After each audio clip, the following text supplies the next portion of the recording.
I'm your host, Annie Bowles, and this is News du Jour.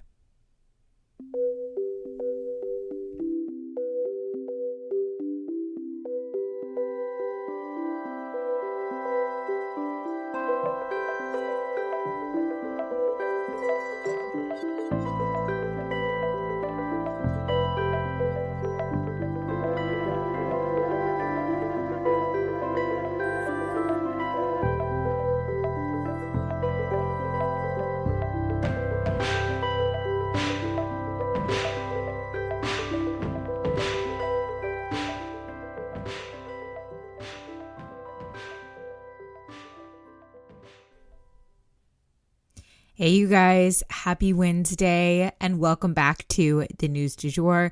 We made it through half of the week. We're chugging right along here. Anywho, I have a couple news stories here for you guys at the top that are unrelated to the war in Ukraine, and then we'll touch on what's going on with that. So let's go ahead and jump in. And next up, the Oklahoma State Legislature approves a near total ban on abortion. So this is local news that went down literally less than a mile from my home, and yet it's making a splash nationally. The Republican-led state legislature here in Oklahoma passed Senate Bill 612 that will make abortion illegal from a practical standpoint, other than when performed, quote, to save the life of a pregnant woman in a medical emergency, end quote. Breaking this law would be a felony punishable with a potential of a 10-year prison sentence. This is obviously just the latest bill of its kind here in the U.S.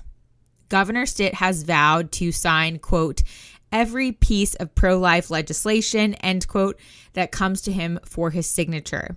So it is very likely that he will sign this bill into law, and if he does so, it will take effect on August 26th, forcing women in Oklahoma to seek this medical treatment in other states. What's more is that Oklahoma has actually seen a dramatic increase of women seeking abortions since the Texas law took effect. Everyone who lives in this part of the world knows that Texas and Oklahoma are very connected states. I sometimes used to compare them as like New York and New Jersey. Texas obviously being New York and Oklahoma being New Jersey. Anywho, that's just one way to explain it. But all of those women who have been coming from Texas to get abortions here in Oklahoma would also be left with fewer options, as the abortions in their state are still, basically outlawed at this time. Everything's kind of tied up in the court system. And that's obviously the purpose of these laws. They're trying to basically box out options for women in terms of their health care so that they have to jump through more hoops to get the health care that they need. And next up for today, Judge Brown Jackson earns more Republican support. So Senator Mitt Romney and Senator Lisa Murkowski joined their colleague, Senator Susan Collins, making 3 Republicans who plan to vote to approve Judge Ketanji Brown Jackson for the Supreme Court. The Judiciary Committee that usually approves or denies someone to be on the Supreme Court was actually gridlocked along party lines. And when it came time to approve or reject Judge Brown Jackson, so Democrats had to move it to a full Senate vote. This was then approved by the Senate, and now a vote will take place by the end of the week. So stay tuned on this front. And next up for today, we are discussing Ukraine, the war, and what exactly has gone down since we last updated you on this front. So first up, Zelensky gives a stirring speech. So President Zelensky asserted in a 10-minute speech on Tuesday that Russia will make efforts to conceal their crimes from the international community, as they have done in the past. They are apparently already creating content specifically to distort the events that took place in Bucha. Again, like I said yesterday, if you don't know what went down in Bucha, I would highly recommend going back and listening to Monday's episode, because it was, I would consider it a turning point in the war, where the atrocities committed against just average Joes, average civilians, have gotten really horrific. And it's changing hearts and minds in terms of what this war is all about. They're claiming that the bodies seen in these videos and images are actually just actors being paid to pose as dead bodies. Satellite images contradict any of those theories. Zelensky was set to address the UN Security Council yesterday, where he planned to turn over evidence to the international community in an effort to hold Russia accountable for the war crimes taking place in Ukraine. We'll keep you posted on that. And so, kind of in relationship to that, is genocide here a real possibility? Could that be more of what this is all about? When the term cleansed is being thrown around, genocide definitely feels very real. And right now, there are Russian intellectuals writing that Ukraine must be, quote, cleansed of Nazi elements, end quote. Which, of course, seems like a contradiction in terms. But since there are no known Nazi affiliations in Ukraine, at least not very mainstream ones, and let alone at the state level, the statement reads more like an excuse. But an excuse to cleanse what exactly? And that's where people are getting worried. You know, red flags are going up, alarm bells are sounding. After an absolute butchering of civilians in Bucha, one has to wonder, what is the point here? Why did Russia kill all of these innocent people? These people are not what's standing in the way of them taking over Ukraine. The Ukrainian military is. Why are these civilians bearing the brunt of their ire? Is there resentment from the Russian troops? Or are they getting orders from higher up to commit these atrocities against civilians? The article written on this subject essentially goes on to say that Ukraine cannot exist as its own state because it is a Nazi regime. A former president of Russia actually wrote this Monday in a social media post, quote, "A passionate segment of Ukrainian society has been praying to the Third Reich for the past 30 years, literally," end quote. This is the excuse Russia is using for the atrocities that they are committing in Ukraine. The irony is absolutely painful. If anyone is Nazi-like in this scenario, it's the country that's invading a neighboring country and killing innocent civilians for no reason other than their nationality. That is akin to Nazism. President Zelensky is a direct descendant of Holocaust survivors, and I cannot imagine how it feels to be accused of the exact type of crimes that his family narrowly escaped. And next up in news about Ukraine, China jumps in with more propaganda. So China does not seem to have helped Russia out with arms as of yet, but they are now jumping in to defend them with words. A Communist Party documentary is reportedly being produced that paints Russia as the victim of Western bullying. The movie praises Putin for restoring Stalin's legacy. Sorry, just threw up in my mouth.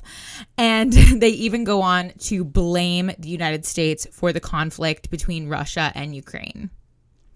They also paint Putin as on a mission to restore the Soviet Union, which is more than a little bit alarming. The video has not yet been released to the public, but versions of it have surfaced online. We'll definitely keep you guys posted on this. I feel like the outlets that I was reading this about or reading about this on were saying that it's been confirmed that this is coming out of the Chinese Communist Party. They're the ones producing this. So very alarming, and yeah, definitely something we should keep an eye on. And then next up, mock executions as a means of torture. So again, I want to go ahead and issue a content warning here at the top. This is a pretty graphic and scary part of the episode. So if that's not for you, go ahead and skip ahead. Pretty much after this, it'll just be the quote of the day. So if you want to hear that, go ahead and skip ahead. Otherwise, maybe be done for the day. Anywho, in one Ukrainian town, some 20 officials were held for 25 days and subjected to various forms of torture, such as mock executions, where they would be essentially seated, bound with duct tape, while an interrogator behind them would fire a rifle over their heads. The man describing these events said he could physically feel the bullets flying over his head each time. They were that close to him. One construction worker said that he had been strapped to a chair with a grenade wedged between his legs for over 30 hours, and he too had rifles fired beside his head while being questioned. These detainees were held in basements and barns and fed as little as 2 potatoes a day, with only one chance to use the toilet a day. And I can only imagine that they weren't sleeping much in these conditions. Even so, while it's important to remain aware of these things, and hopefully this is part of the evidence that Zelensky will be submitting to the UN Security Council, but even so, with the Russians doing things like this, they still are withstanding more casualties than the Ukrainians are. So it's not like, all of this is paying off for them.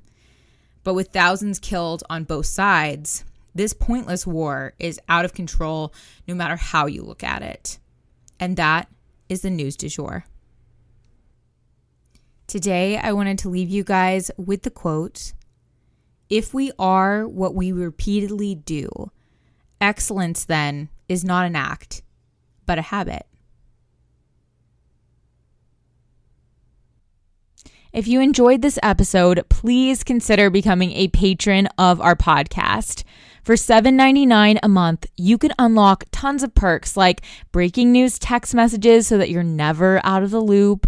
Tons of bonus episodes are already up there ready for you to binge, and a discussion board full of networking opportunities and much more.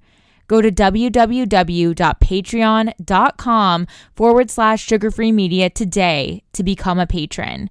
This is the best way to support our show. Our patrons make News du Jour possible. But a couple other ways to support our podcast are rate and review on whatever podcast platform you use to listen, share on your social media, you have influence, tell your friends, family, and colleagues that you love News du Jour and why you listen. You can also follow us on social media under sugarfreemedia.co on Instagram, just sugarfreemedia, all one word, on TikTok, and sugarfree_media on Twitter. We also have a weekend newsletter called Dreamers Digest that's full of dreamy content recommendations for your weekend and a life update from yours truly. Sign up today on our website, www.sugarfreemedia.co.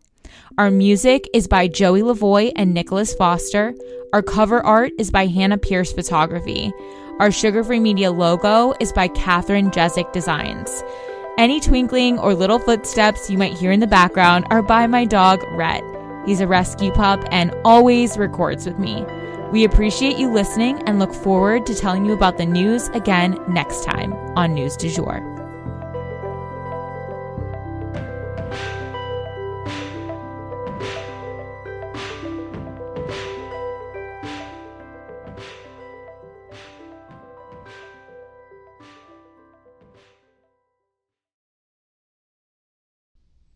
Broadcasting from Oklahoma.